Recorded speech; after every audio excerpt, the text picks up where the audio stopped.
Hey, we are in Joshua chapter 11 and chapter 12, reading from the Good News translation. Joshua is in the midst of defeating all of these kings and these countries and these clans that are in the promised land, doing just as God had told him to do, and things are going well. God is leading the way. It's just not Joshua, it is God showing his power and doing all of this. And so let's go ahead and get into Joshua chapter 11.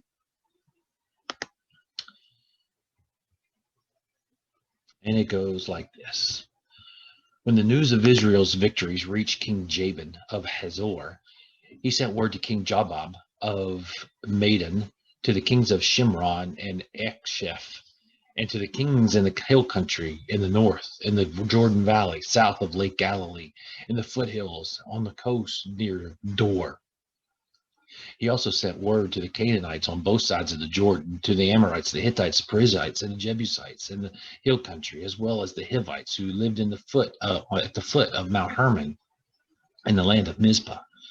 They came with all their soldiers, an army with as many men as there are grains of sand on the seashore. They also had many horses and chariots, and all of these kings joined forces and came together and set up camp at Merom Brook to fight against Israel. The Lord said to Joshua, "Don't be afraid of them. By this time tomorrow, I would have killed all of them for Israel. You are to cripple their horses and burn their chariots." And so Joshua and all his men attacked them by surprise at Merom Brook. The Lord gave the Israelites victory over them, and the Israelites attacked and pursued them as far north as Mizraphah, Mam, and Sidon, and as far east as the valley of Mizpah. The fight continued until none of the enemy was left alive. Joshua did to them what the Lord had commanded. He crippled their horses and burned their chariots. Joshua then turned back, captured Hazor, the king, and killed its king. At the time, Hazor was the most powerful of all the kingdoms. They put everyone there to death. No one was left alive, and the city was burned. Joshua captured all these cities and their kings, putting everyone to death, just as Moses, the Lord's servant, had commanded. However, the Israelites did not burn any of the cities built on mounds except Hazor, which Joshua did burn. The people of Israel took all the valuables and the livestock from these cities and kept them for themselves, but they put every person to death. No one was left alive. The Lord had given his commands to his servant Moses. Moses had given them to Joshua, and Joshua obeyed them. He did everything that the Lord had commanded Moses. Joshua captured all the land, the hill country and foothills, both north and south, all the area of Goshen and the dry country south of it, as well as the Jordan River. The territory extended from Mount Halak in the south near Edom, as far as Baal-gad in the north, in the valley of Lebanon, south of Mount Hermon. And Joshua was at war with the kings of this territory for a long time, but he captured them all and put them to death. The only city that made peace with the people of Israel was Gibeon, where some of the Hivites lived. All of the others were captured in battle.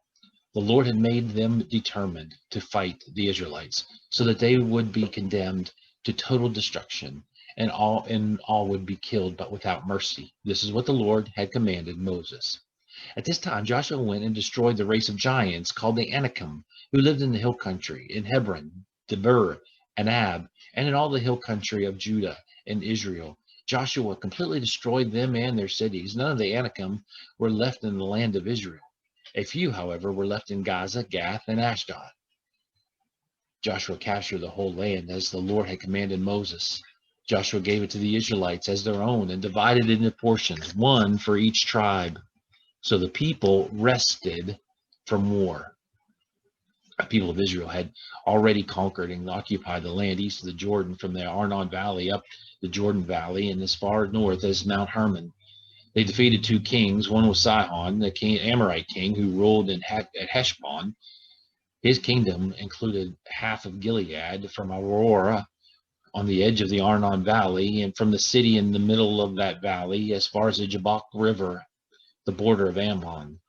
It included the Jordan Valley and from Lake Galilee south to Beth Jeshimoth, east of the Dead Sea, and on toward the foot of Mount Pisgah.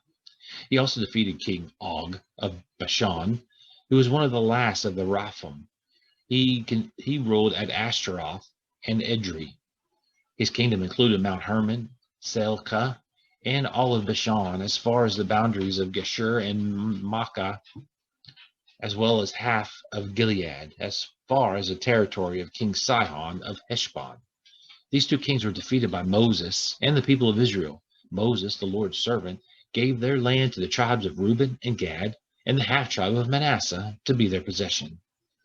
Joshua and the people of Israel defeated all the kings in the territory west of the Jordan, from Baal Gad in the valley of Lebanon to Mount Halak in the south near Edom. Joshua divided land among the tribes and gave it to them as permanent possession. This portion included the hill country, the western foothills, the Jordan Valley and its foothills, the eastern slopes, and the dry country in the south. This land had been the home of the Hittites, the Amorites, the Canaanites, the Perizzites, the Hivites, and the Jebusites. The people of Israel defeated the kings of the following cities: Jericho, Ai, near Bethel, Jerusalem, Hebron, Jermoth, Lachish, Eglon, Gezer, Debir, Geter, Hormah, Arad, Libnah, Abdullam, Makkedah, Bethel, Tappuah, Hepher, Aphek, Lasharon, Madon, Hazor, Shimron, Meron, Akshaph, Tanak, Megiddo, Kadesh, Jokneam and Carmel, Dor on the coast, Goim in Galilee, and Tirzah, 31 kings in all. Now I want to show you a little map to the next chapter. We are going to see how he divided it up. But as Joshua defeats all of these kings, this is where it spreads out. It's huge of what Joshua has done in conquering. Although it helped that all these kings joined together, but Joshua defeated them all with God leading the way. Remember, they crossed over here. And then as far south as Megiddo and Dor, mentioned several times, Mount Carmel, all the way up and through. And so that is how the Israelites begin to conquer the promised land. And now we're going to see how Joshua divides up the tribes and who gets what land and who gets to live where. Have a great day.